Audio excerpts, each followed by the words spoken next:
As I have mentioned before, I have always enjoyed shows like The Office and movies like Office Life because they show so much of what it can be really like in a workplace. Drab surroundings, low energy, and futility, especially when you don't feel acknowledged for the work that you do. It's not like that everywhere, of course, but it certainly is commonplace to the point that, as reported in the most recent State of the Global Workforce report put out by the Gallup Organization, less than 1/4 of the US workforce is engaged at work, and traditional methods to engage workers clearly aren't working, especially when it comes to attracting and retaining Gen Z. It's time, then, for a refreshing burst of energy and engagement, something that can be taught, embraced, and supported in the workplace, and fortunately, I have the perfect person here with me who knows how to do that. She is Rebecca Ahmed, and she is amazing. Hello, and welcome to Cool Time Life. I'm Steve Prentice. Each of our Cool Time Life podcasts focuses on a topic dealing with people, productivity, technology, and work life, and each offers ideas and facts you need to know about to thrive in today's busy world. An index of our evergreen podcasts is available at cooltimelife.com. So, Rebecca, welcome. It is such a pleasure to meet you. Thank you so much for having me. Now, according to your bio, you are an Energy Leadership Index Master Practitioner and a specialist in advising companies of all sizes on how to create a motivational workplace culture by transforming the energy and enthusiasm of their teams. Now, that's a really exciting title. But before we get into the details of this expertise, I would love to hear a little bit more about you and why you are in this fascinating area of work.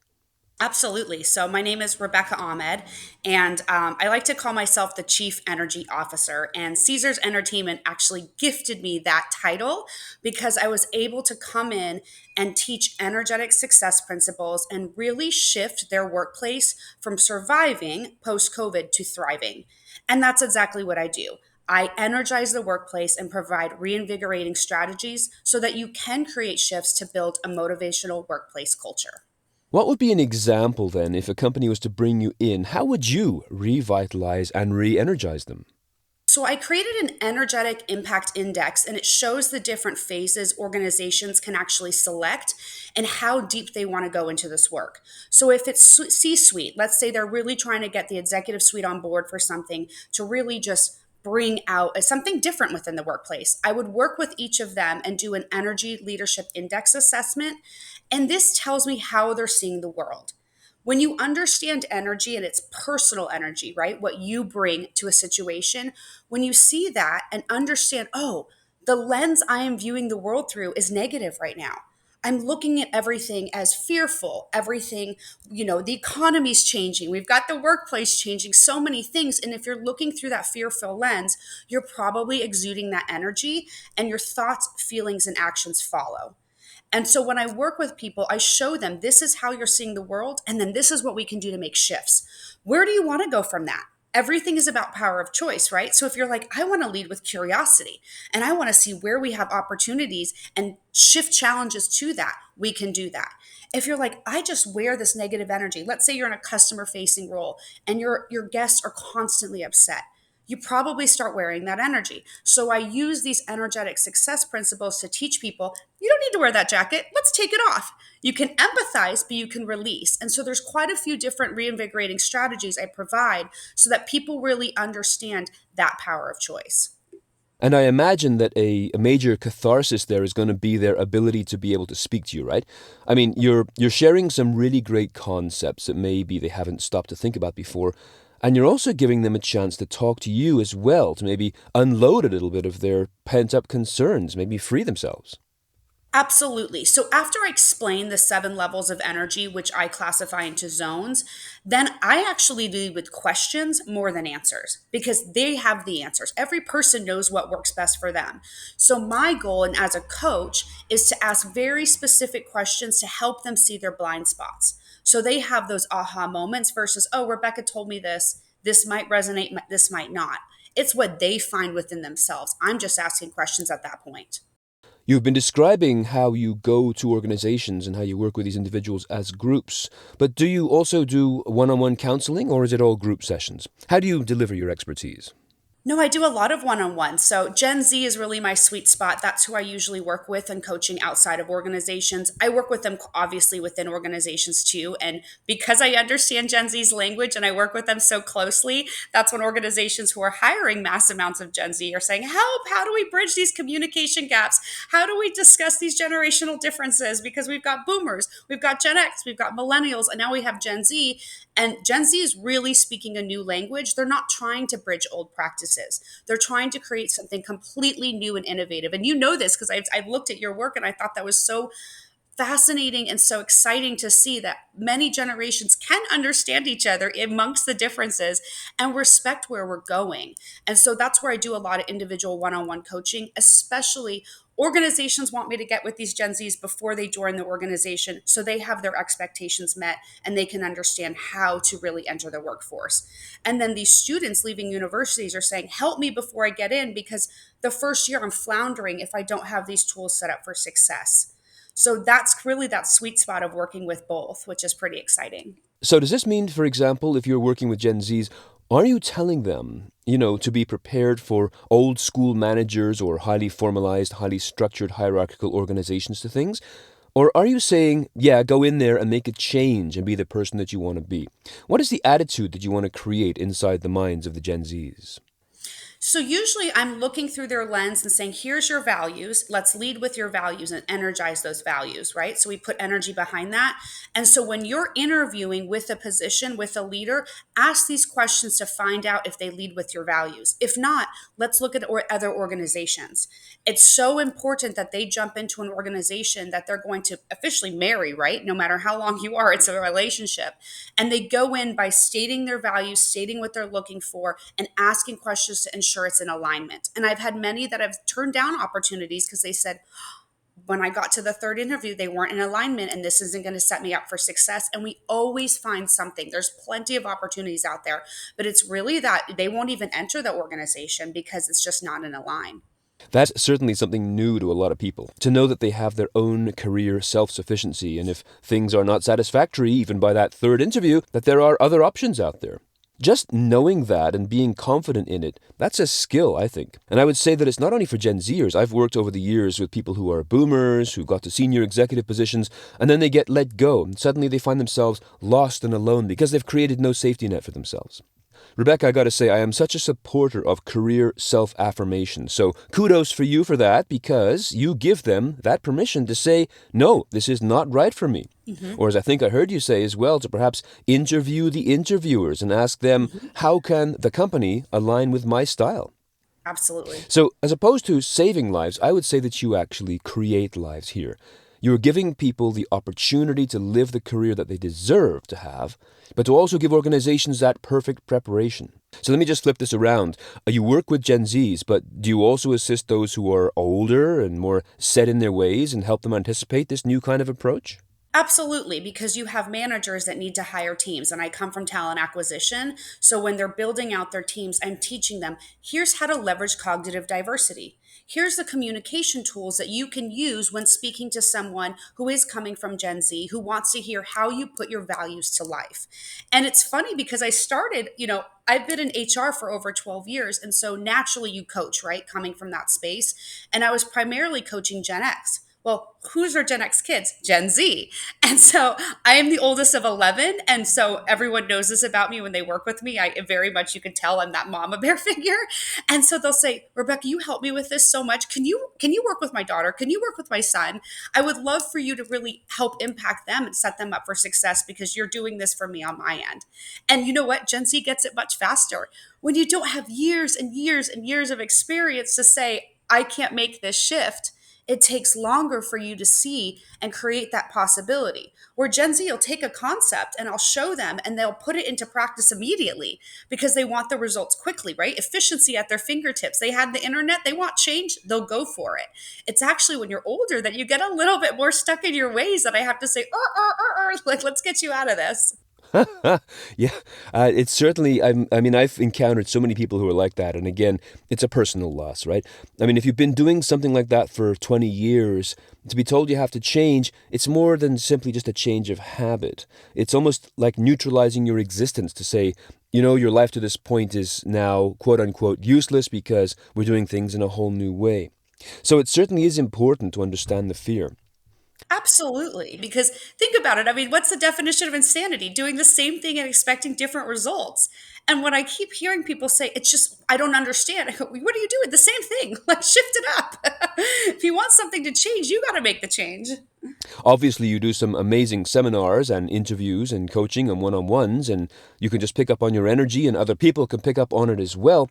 But now you've put this into a book. So tell us about the book so we can all learn about it even before we meet you in person. So, my book is called The Energy of Success, and it's coming out April 23rd. So, we're right around the corner.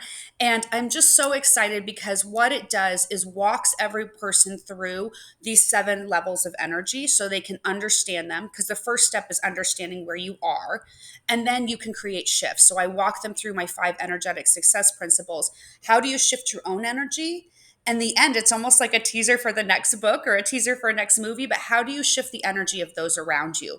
Because we're looking to build, like I said in the beginning, that motivational workplace culture.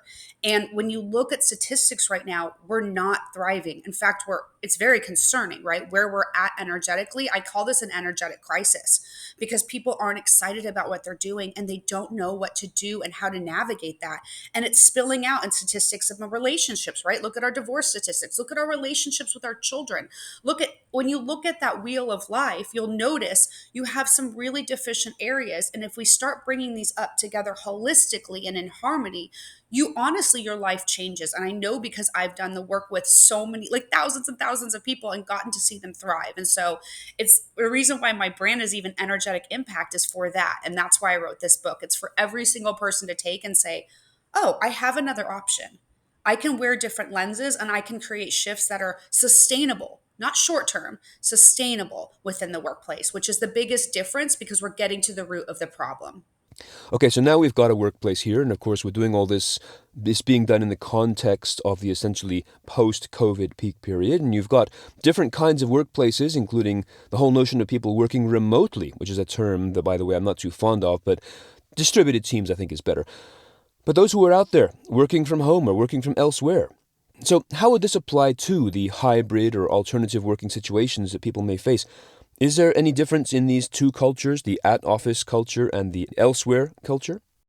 In cultures, I would say, I mean, every organization has cultures, but how you speak to each other, no, that's the same. You're using language to communicate effectively and bridge gaps. Just like you and I are completely not in the same location right now, it doesn't feel any different than if we were really in person, other than when I see you're trying to do something on the innovative space. So, like bringing out that collaboration, bringing out that innovation, popping off of ideas, which I've seen very easily done remote. But I find that in person ability to kind of pull out those that maybe are a little quieter or they need to really feel someone else's energy in person. That's where I start saying, create experiences.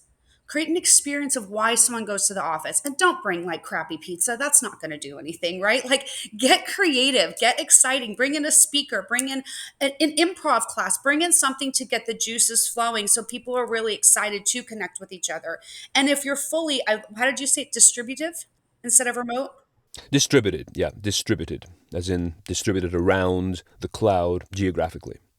Distributed, yes. If you're fully distributed, create these experiences. I come from hospitality and I lived at Salina for a month in Costa Rica. And I got to work with so many people from all over the world for a month. And I wrote 2 chapters of my book there because of this energy, because of hearing what they were working on and going for walks and picking fruits. And just this is what I'm thinking. And this is what my workplace is like. And what's Germany like? What's UK like? What's every single place like? And how are we able to learn from each other and level up? That's the ability. And I think remote is such a beautiful thing because you're able to build more diversity into your teams. You're no longer limited to where you're currently at. If you're at 98%, of any one color, race, type, gender, anything, you're not able to pull from outside sources to build these beautiful teams.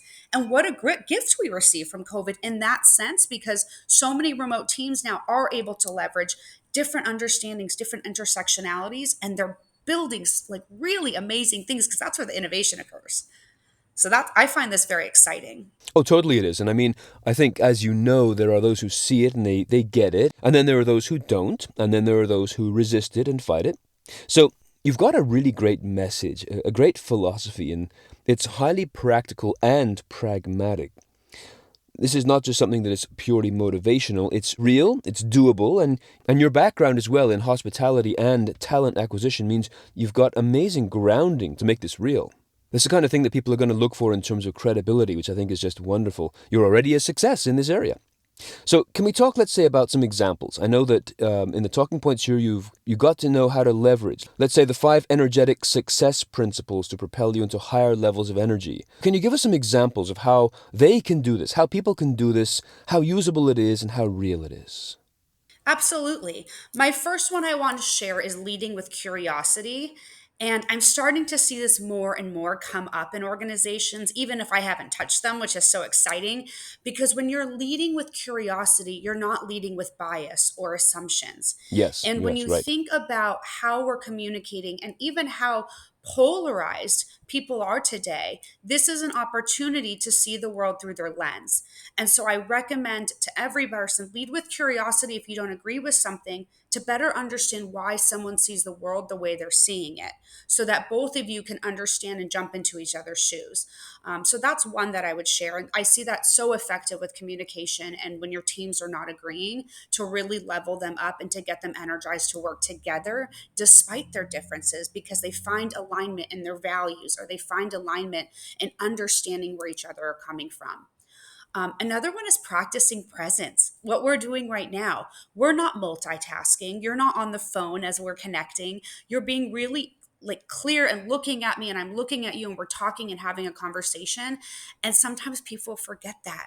We're going so fast, and myself included. This is my hardest one to do.